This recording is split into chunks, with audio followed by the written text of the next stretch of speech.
Assalamualaikum warahmatullahi wabarakatuh. Alhamdulillahirrahmanirrahim. Allahumma sholli ala Muhammad wa ala ali Muhammad. Pemirsa, salam jumpa kembali di program Kabar Petang edisi Jumat 5 November 2021 bersama saya Furqon Auluddin. Selama beberapa menit depan, kami akan menemani Anda membaca dan menelaah berita paling menarik hari ini bersama narasumber yang berkompeten dan tentu dari sudut pandang Islam. Dan inilah Kabar Petang selengkapnya.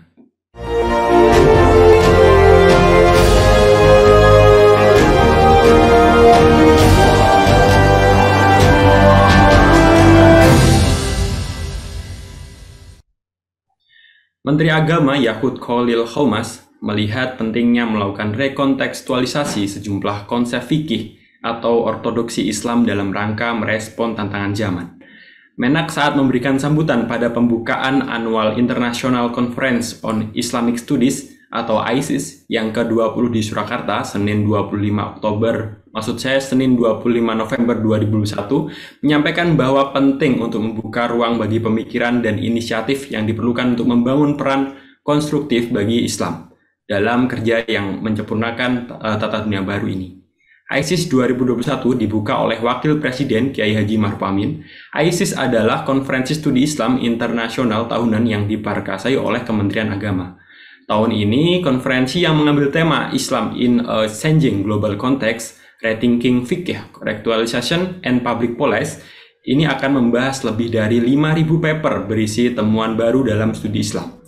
Pembahasan dalam event ISIS merupakan para akademisi perguruan tinggi keagamaan Islam negeri atau PTKIN, serta sejumlah ilmuwan dari Saudi Arabia, Iran, Amerika Serikat, Inggris, Turki, Korea Selatan, dan serta Malaysia.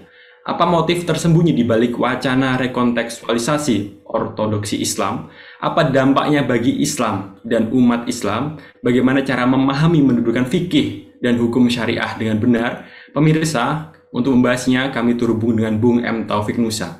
Beliau adalah pengasuh MT Darul Hikmah. Assalamualaikum, Bung M. Taufik Nusa. Waalaikumsalam warahmatullahi wabarakatuh. Bung M. Taufik Nusa, bagaimana kabarnya? Alhamdulillah, baik, sehat. Alhamdulillah. Ya, Bung Taufik, bagaimana tanggapan Anda soal konferensi studi Islam internasional tahunan atau ISIS 2021 yang diprakarsai oleh Kementerian Agama termasuk tema yang diusung, Bung Taufik? Oke, jadi kalau konferensi ini kan diadakan tahunan untuk para peminat studi Islam. Dari sisi itunya sih bagus saja. Cuma kalau kita bicara tema yang diangkat, yakni tentang reaktualisasi fikih dan kebijakan publik di era global, yang kemudian oleh Menteri Agama menyebut 4 alasan penting dari rekontekstualisasi fikih, maka sebetulnya yang lebih diperlukan dalam konteks saat ini itu bukan reaktualisasi atau rekontekstualisasi, tapi melihat apa yang diperlukan masyarakat sekarang ini lebih seharusnya membahas implementasi. Yang diperlukan umat itu implementasi fikih, implementasi agama ini. Sebagaimana kata Sayyid Muhammad bin Alawi Al-Maliki Al-Hasani di dalam Syariatullah Al-Khalidah, "Falau annal muslimin al-yawm amilu bi ahkamil fiqhi wad-din kama kana aba'uhum." Andai kaum muslimin sekarang ini itu mereka mengamalkan hukum-hukum fikih dan hukum agama sebagaimana bapak-bapak mereka, lakanu arqal umam wa as'adan nas. Niscaya mereka itu akan menjadi umat yang terdepan dan menjadi orang yang atau manusia yang paling berbahagia. Jadi yang harusnya dibahas sekarang ini adalah bagaimana menerapkan konsep yang akan membawa kebahagiaan kepada umat manusia. Jadi bukan semangat untuk mengubah apa yang sudah ada, yang sudah diwariskan oleh para pendahulu kita. Insya Allah begitu. Nah, iya, Bung Taufik. Dari pertanyaan selanjutnya nih, Bung. Apa maksud rekontekstualisasi ortodoksi Islam yang digagas Menak, Bung? Lalu bagaimana maksud saya motif tersembunyi di balik wacana tersebut, Bung Taufik? Oke. Ortodoksi itu kalau dari bahasa Yunani kan artinya pendapat yang benar. Jadi kalau bicara ortodoksi Islam itu kan berarti mengacu kepada nilai-nilai normatif, nilai-nilai keberagamaan yang berdasarkan kepada Al-Quran dan As-Sunnah. Nah, ini yang mau kemudian direkontekstualisasi. Kalau kita pahami kalimatnya, insya Allah begitulah maksudnya. Sehingga kalau kita lihat pernyataan Menak, bagaimana pengamalan ajaran Islam itu kemudian tidak bertentangan dengan, kata beliau, substansi atau pesan-pesan utama dari Islam itu sendiri. Jadi pengamalannya ini nanti mau diubah sepertinya begitu. Nah, kalau bicara motif tersembunyi ya kita tidak begitu tahu ya kalau namanya tersembunyi.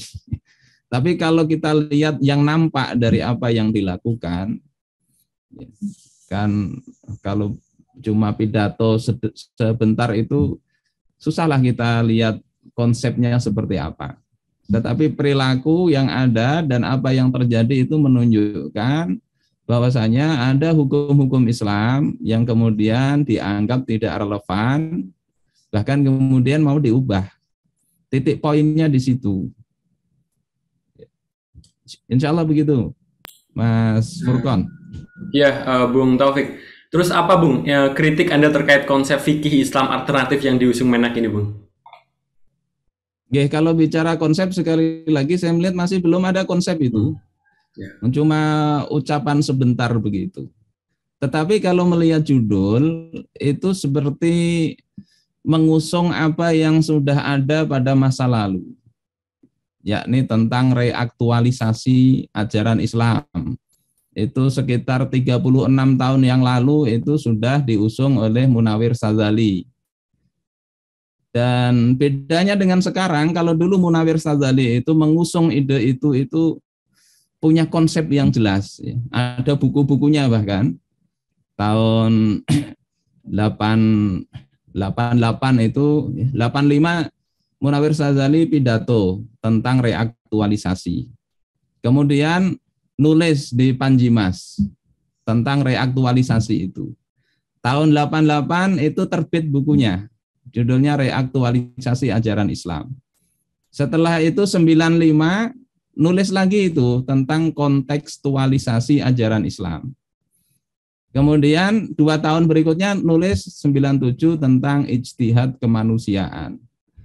Jadi apa yang diusung sekarang ini kalau melihat judulnya, itu judul 36 tahun yang lalu. Kita ini kurikulum sudah ganti 5 kali. 5 kali kita ganti kurikulum, sementara kita kembali lagi ke sana. Sehingga kalau bicara konsep, kemungkinan itu konsepnya ya kurang lebih saja. Ya, diperbaharui sekarang, bahkan saya lihat mungkin lebih radikal daripada konsep yang dulu. Dulu Munawir Sadzali nggak ada mengotak-atik konsep tentang jihad, khilafah itu dalam selama sampai beliau wafat, ya, sampai 2016 itu masih ada di dalam buku fikih. Tapi yang sekarang itu konsep-konsep begitu mau dianggap sudah nggak relevan lagi. Ini saya rasa nanti dampaknya ya bisa umat itu semakin, ajaran Islam semakin habis lah, semakin habis. Bahkan ada sampai buku ini ya, yang nulis misalnya sholat Jumat itu hukumnya jadi sunnah. Jadi nggak wajib. Terus menjamak itu bisa antara zuhur sampai isya itu dijamak tanpa sebab. Itu ada juga dosen dari Universitas Islam yang ada sekarang ini. Kalau seperti itu, umat memang yang tidak biasa sholat Jumat merasa tenang ya, merasa nggak berdosa karena hukumnya sunnah. Tetapi apakah kemudian itu benar atau tidak? Masalahnya di situ. Jadi ini bahaya kalau sudah sampai menyerempet ke level-level ibadah bahkan. Ya, level publik juga sama. Yang jelas seperti batasan aurat itu sudah nggak direken, nggak sama sekali. Itu Mas Furqon. Oke, Bung Taufik. Kalau misal kita berbicara tentang Islam nih, Bung, bagaimana pandangan Islam terhadap ide-ide yang mendasari rekontekstualisasi konsep fikih ala Menak tersebut, Bung Taufik? Ya, kalau kita lihat ide-idenya kan melihat konsep fikih itu dianggap sudah tidak sesuai dengan zaman. Prinsip dasarnya begitu. Kemudian mau diubah, disesuaikan dengan zaman. Pertanyaannya, zaman yang mau jadi standar untuk disesuaikan itu benar apa enggak? Kalau dulu Munawir Sadzali itu kan mencontohkan sekedar tentang hukum waris, ya. Kemudian tentang bunga bank, itu pada era Munawir Sadzali. Alasannya apa? Hukum waris itu dianggap kaum muslimin percaya ada di dalam Al-Quran, tapi penerapannya kok enggak sesuai.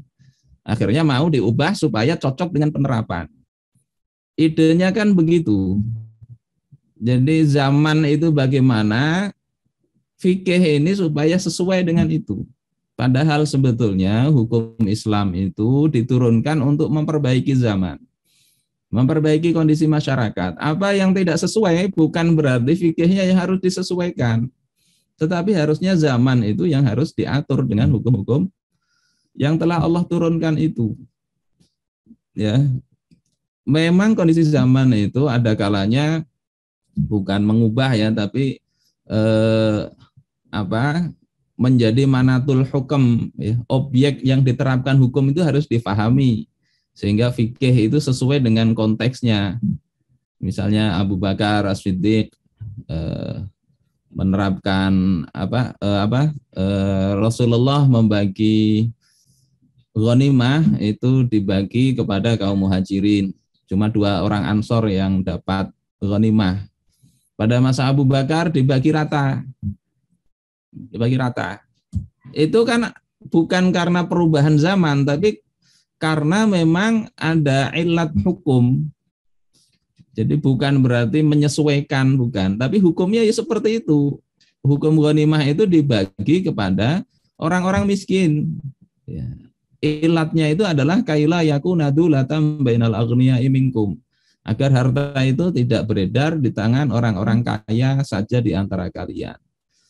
Penampakannya memang beda pada masa Rasul dengan Abu Bakar, bahkan pada masa Umar itu nggak dibagi lagi tanah-tanah itu, tapi itu landasan hukumnya sama.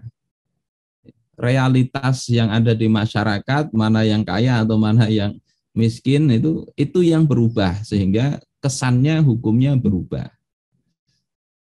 Nah, intinya begitulah. Kalau bicara yang berubah itu bukan hukumnya.